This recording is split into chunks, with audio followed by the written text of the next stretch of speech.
Defending Virginia's education. Democrats unite against Trump investigations. Imagine a world where the pursuit of knowledge and academic excellence is under siege. Welcome to the current state of Virginia's higher education system, where partisan attacks and federal investigations are threatening the very foundation of the Commonwealth's top-ranked universities. But here's where it gets controversial. Democrats are fighting back, and they're not alone. Former Democratic Governor L. Douglas Wilder has joined forces with several Democratic leaders to oppose what they see as a coordinated effort to undermine Virginia's education system and universities. The event, which took place in Richmond, was a display of unity and a testament to the importance of protecting the Commonwealth's academic institutions. And this is the part most people miss.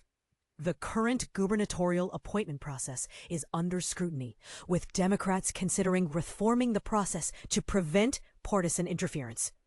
The controversy surrounding Virginia's higher education system began when a group of George Mason University professors voted no confidence in the school's governing board, amid a federal civil rights investigation.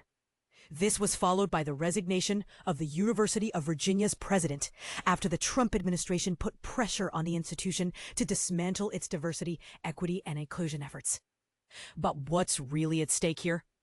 Is it just a matter of policy differences, or is there something more sinister at play? According to Wilder, what we're seeing today is not about policy differences. It's about a pattern, a coordinated effort to silence, punish, and erase. House Democratic leader Charnel Herring, a graduate of George Mason, defended her alma mater and other institutions in the Commonwealth, stating, "We believe in facts, we believe in freedom, and we believe in the future of our students." But here's the thing. The Trump administration's investigations into Virginia's universities are not just about academic freedom. They're also about the role of diversity, equity, and inclusion initiatives in higher education. DEI efforts have become a lightning rod in the debate between Democrats and Republicans, with some arguing that they present cultural, ideological, and political problems. However, others see them as essential tools for promoting fairness and equality. As Wilder so eloquently put it, diversity, equity, and inclusion are not threats. They are tools of fairness. So, what's the way forward?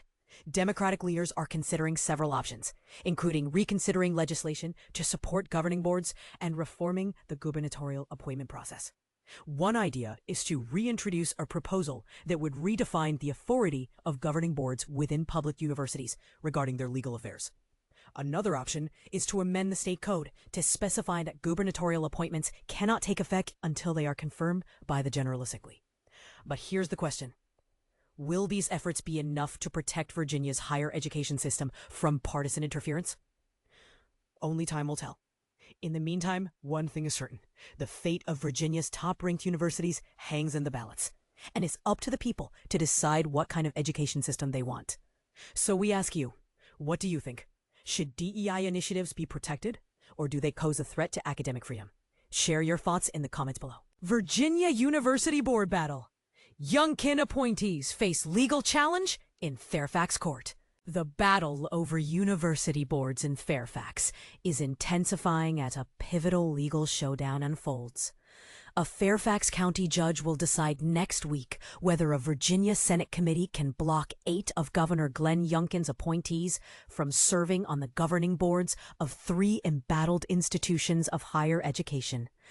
2 already have had their leaders forced out of office, and the president of the third is fighting to keep his job amid intense scrutiny by President Donald Trump's administration. But here's where it gets controversial. The Senate's request for a preliminary injunction hinges on whether the governor's appointees can legally serve on these boards without the full Senate's approval.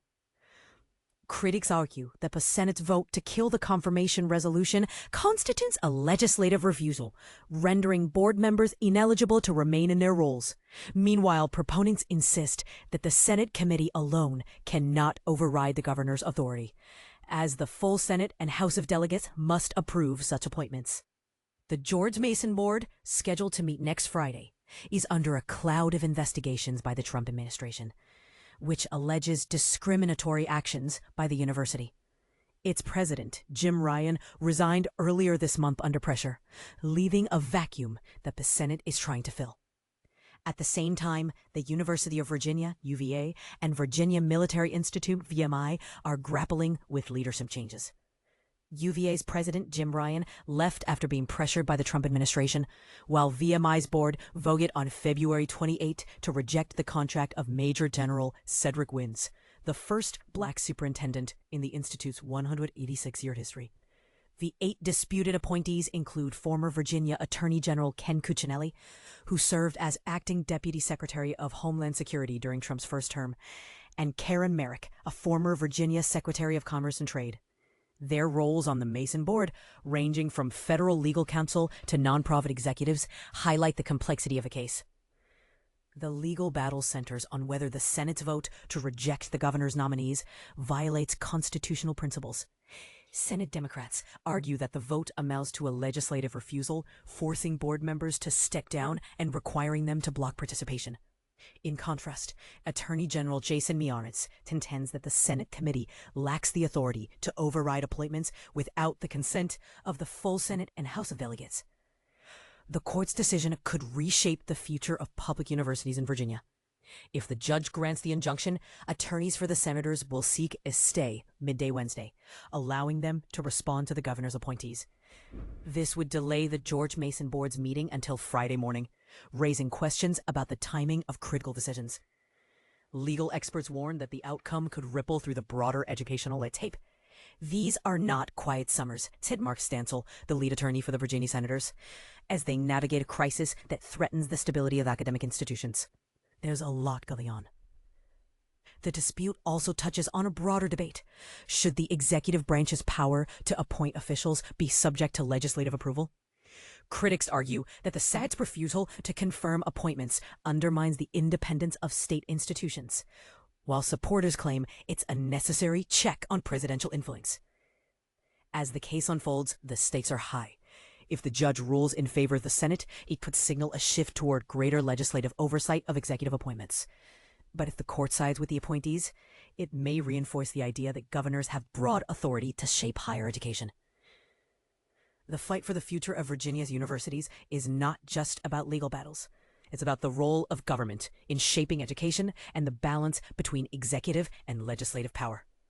Who will win? The answer may depend on how the court interprets the Constitution and the evolving relationship between state leaders and academic institutions.